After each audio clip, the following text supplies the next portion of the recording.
Hello guys, hello, this is for Gemini. Welcome dito sa aking channel, Kapalaran 888 guys. Alamin natin kung anong messages, vibration, gabay, energy para sa lahat ng Gemini. Okay, so this reading is from June 1 to 15, 2026 Gemini. So happy birthday sa lahat ng Gemini na magba-birthday ngayong June. Okay, so happy birthday sa inyo lahat.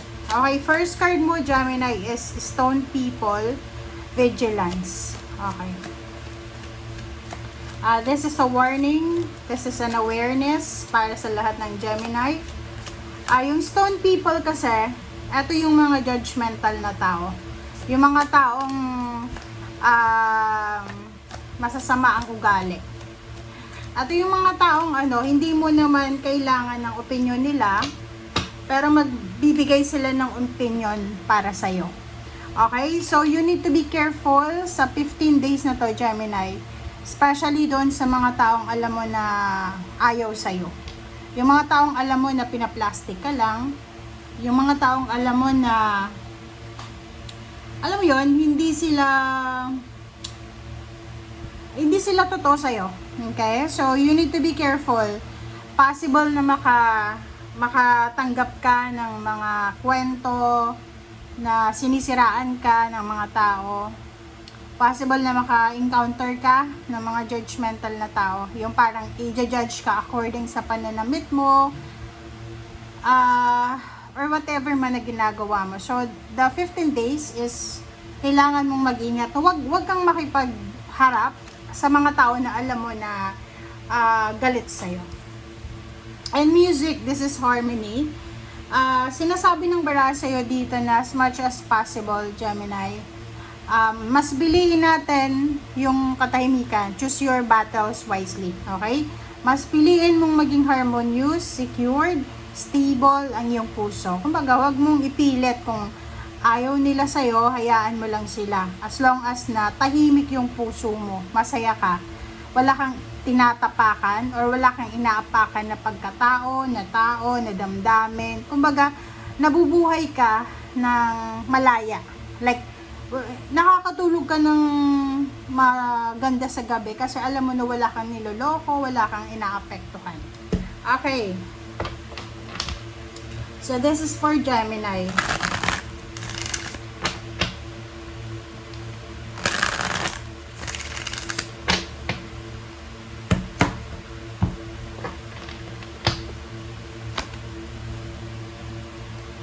Alright, first card natin is number 9, pero in reverse position. So, this is a spiritual strength. So, ang problema din sa'yo, siguro several months ka nang hindi nagsisimba. Or, ano ba yung ginagawa mo? Baka nakakalimot ka na sa Panginoon.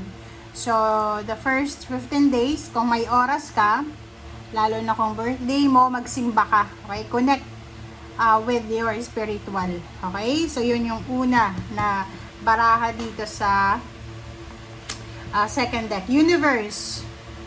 Okay, number 3. So, sinasabi ng baraha dito na the universe will be super gentle. Napaka-bait ng universe sa'yo ngayong buwan ng June. There's a gift. It's not because it's your birthday, hindi dahil sa birthday mo. Ito ay talagang regalo sa iyo ng universe. So, there's a celebration na possible kang i-celebrate. The universe is watching you. Kumbaga, binabantayan ka ng universe. You're protected, you're guided sa kung ano man ang mga actions mo. Okay? And yung universe na to, maganda siya. Kasi, sinasabi ng bara sa'yo dito na may mga naka-destiny na happenings or blessings or may mga nakadestined pangyayari ngayong buwan ng June. Okay, memories of love. So, may mga iba sa inyo dito, Gemini, na isa-celebrate nyo yung mga death anniversaries ng mga mahal nyo sa buhay. So, memories of love. So, maybe June 6, June 9, June 19, parang ganun.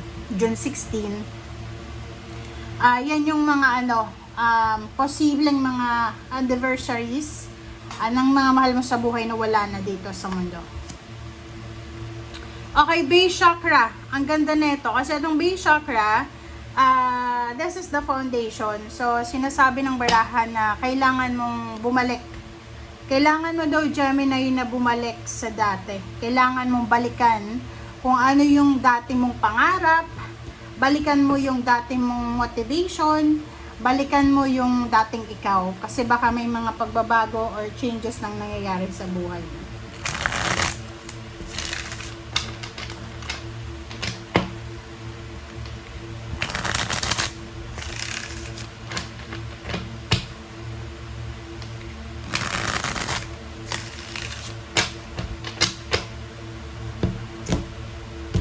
Alright, so spiritual strength na reverse. Spiritual strength na reverse. Okay, the moon. O, diba? Ang sabi ng Verasio dito, kaya Gemini, marami kang mga worries and fears. Marami kang mga kinakatakutan. Kumbaga natatakot ka. May parang confusion, balisa na nararamdaman ka. It's because kulang ka na sa spiritual touch. Okay? Baliklog tayo sa Panginoon. Etong mga worries mo, may mga napapanaginipan ka na hindi maganda, ibigay mo yan, ipag-pray mo sa Panginoon. Okay? Follow your intuition. Okay? And yun, harapin natin kung ano yung mga kinakatakutan.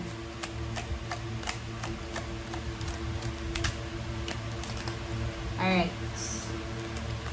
The Sun. Wow. Oh. Sabi ng bara sa iyo dito, Gemini, na there's a celebration coming. Okay? There's an incoming celebration. Positive outcome, successful result, parang ganon. And there's a party. Diba? Happy birthday. Maybe this is your party for your birthday or whatever man. Oh. Sabi sa iyo ng Knight of Wands, yun na nga, kailangan mong magbalik loob sa Panginoon para maging malaya ka ulit. Okay, let's check the universe. What's the universe offering you?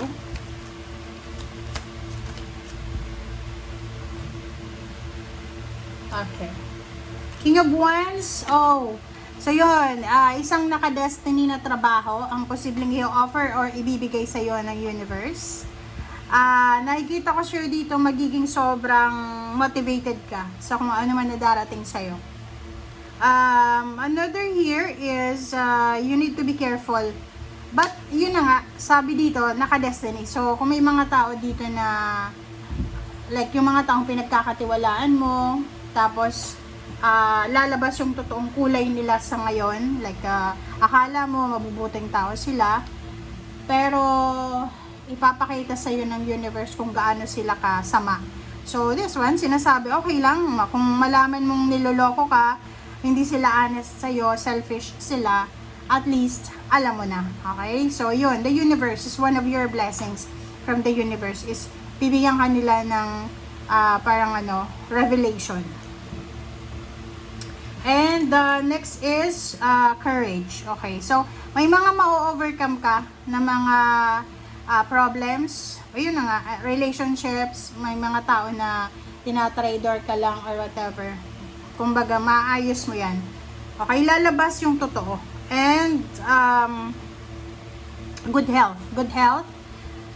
Emotions, magiging sobrang strong. And at the same time, sinasabi ng bara sa'yo na yun, kailangan mong magpasensya, okay? You need to be patient. You need to focus harmony and balance. And yun, pasensya guys, ang pinaka-importante mong kailangan gawin. And last card dito sa universe is, if meron kang sobra-sobra naman yung blessings mo, pwede kang mag-share doon sa mga taong wala. And if ikaw ang may need ng mga blessings, kailangan mong humingi ng tulong. Okay? Huwag kang mag-suffer mag-isa. Okay? Nandito yung, nandyan yung pamilya mo, nandyan yung mga tao sa paligid mo para maging gabay.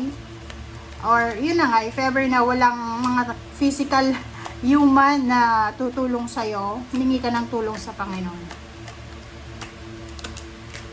Okay, so this one is Memories of Love, Ten of Swords.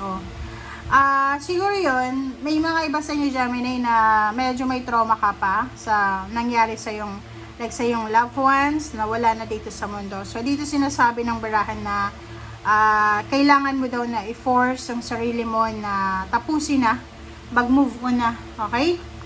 And, yun, sinasabi ng barahan sa iyo dito na your loved ones from the other world, okay, yung mga mahal mo sa buhay, nakikita nila kung gaano ka blessed ngayon. So, yung achievements mo, yung recognition, yung rewards na yan, nakikita nila yan. Okay, yung 3 of coins, sinasabi ng baraha, yun, you are guided. May mga spiritual helpers and guides ka na nagtutulong-tulong sila para makuha mo kung ano yung best na para sa iyo.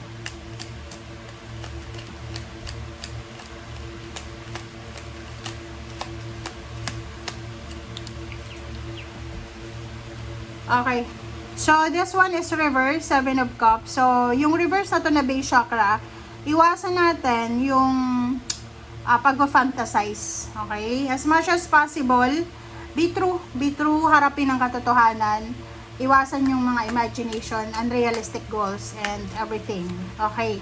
And Ace of Wands, wow! So, may magsisimula sa buhay mo. So, this is a starting point, starting over, fresh start, breakthrough na pwedeng magdala sa'yo ng bagong inspirasyon and bagong direksyon, bagong emosyon, bagong inspiration na pwedeng maging source of success mo. Kasi yung success natin nakadepende yan kung gaano tayo ka-willing, kung gaano tayo ka-inspired.